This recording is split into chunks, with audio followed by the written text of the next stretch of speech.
आपके घर के सेफ में, बैंक के वॉल्ट में, ड्रेसर के ड्रॉअर में एक ऐसी चीज है जो इंडिया को स्ट्रॉन्गर बना सकता है, आपका पुराना सोना। तो इस दिवाली क्यों ना उसे ही एक्सचेंज करके नई ज्वेलरी खरीदे। भारत का ऑलमोस्ट सारा सोना इंपोर्ट होता है, लेकिन अगर आप पुराना सोना एक्सचेंज करेंगे तो इंपोर्ट नहीं करना पड़ेगा, जिससे अपना देश स्ट्रॉन्गर बनेगा। आपका पुराना सोना तनिष्क में एक्सचेंज करें और बनाए भारत को और भी सुनहरा।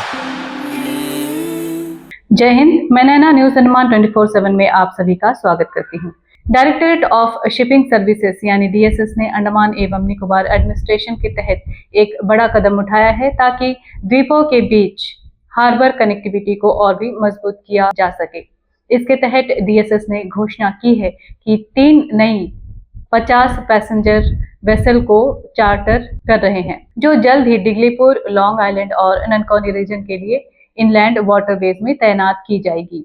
डीएसएस का कहना है कि इन नई वेसल्स की शुरुआत से न केवल यात्रियों की आवाजाही सुगम होगी, बल्कि एसेंशियल सर्विसेज की पहुंच भी और बेहतर होगी। हाल के समय में बढ़ती जनसंख्या, बढ़ती सर्विसेज डिमांड और एजिंग फ्लीट की वजह से कई रूट पर ऑपरेशनल प्रेशर बढ़ गया है। डीएसएस ने प्रोएक्टिव कदम उठाते हुए इस प्रेशर को कम करने के लिए यह इनिशिएटिव शुरू किया है। नए वेसल्स के आने से रोजमर्रा के कम्यूटर्स को बड़ी राहत मिलेगी। यह वेसल्स हार्बर रूट्स पर नियमित रूप से चलेंगे और लोगों को डिगलीपुर, लॉन्ग आइलैंड और ननकौरी जैसे इलाकों में सुचारू परिवहन सुविधा उपलब्ध कराएंगी।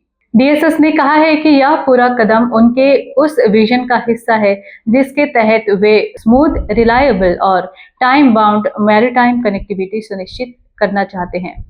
इसके साथ ही यह प्रयास आइलैंड्स की इकोनॉमी को भी मजबूत करेगा, क्योंकि ट्रांसपोर्ट सुविधा के बेहतर होने से व्यापार, रोजगार और पर्यटन तीनों में वृद्धि होगी। क्या आप 400 स्क्वायर मीटर जमीन के मालिक बनना चाहते हो? तो ये सुनहरा अवसर आपको मीठा गाड़ी बस्ती में मिल सकता है, मात्र 13.5 लाख रुपए में। समुद्र का नजारा, नीला आकाश और मेन रोड से काफी करीब, सिंगल पट्टा। जमीन के मालिक का वादा है मात्र 20 दिनों के अंदर रजिस्ट्रेशन प्रोसेस की जाएगी। जमीन के दाम में मोल भाव भी की जा सकती है, तो देर किस बात की, अभी संपर्क करें 7001612330 में।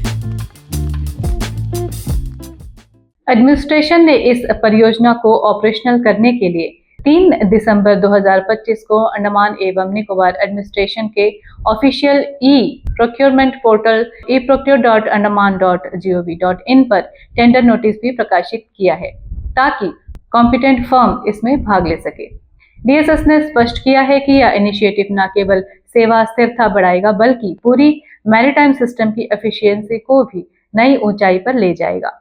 उन्होंने बताया है कि डिपार्टमेंट का प्राइमरी गोल है कि हर आइलैंड तक कनेक्टिविटी बनी रहे, चाहे मौसम जैसा भी हो।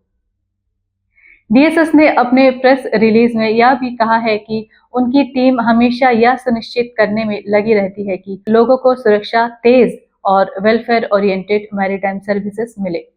इसके जरिए आइलैंड कम्युनिटी की मोबिलिटी, लाइवलीहुड और एसेंशियल एक्सेस दोनों को मजबूती मिलेगी।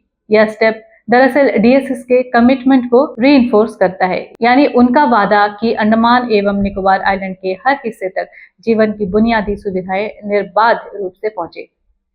इस तरह यह कदम सिर्फ ट्रांसपोर्टेशन का ही नहीं, बल्कि विकास का जुड़ाव का प्रतीक है। एक और उदाहरण है कि कैसे एडमिनिस्ट्रेशन आइलैंड रेसिडेंट के लिए कनेक्टिविटी फर्स्ट की नीति पर काम कर रहा है। तो ये थी आज की खास खबर। ऐसे ही और खबरों के लिए आप हमारे साथ जुड़े रहिए। फिलहाल मैं नैना न्यूज अनुमान 24/7 की आज की इस कड़ी से विदा लेती हूँ। जय हिंद।